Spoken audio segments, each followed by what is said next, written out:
ইলা আখিরিল আয়া।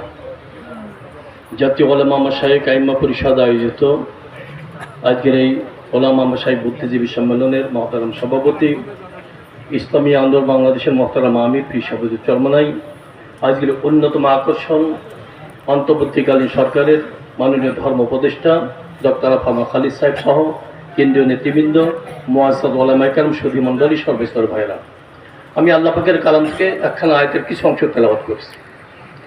আল্লাহ পাকের কালাম থেকে শুধু নসিহত করার জন্য না, নসিহত গ্রহণ করার জন্য। আল্লাহ পাকের কালাম শুধু সাধারণ মানুষের জন্য না, ওলামায়ে কেরামের জন্য।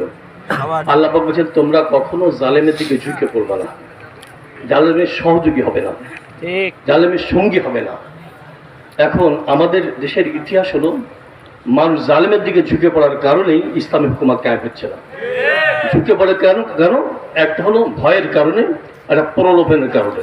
আমরা ভয়কে যদি জয় করতে পারি, প্রলোভনকে যদি বশ করতে পারি, এই দুইটা বিষয় থেকে আমরা মুক্ত থাকতে পারি, দেশকে মুক্ত করা সম্ভব হবে ইনশাল্লাহ। আল্লাহ পাক আমাদেরকে তৌফিক দান করুন।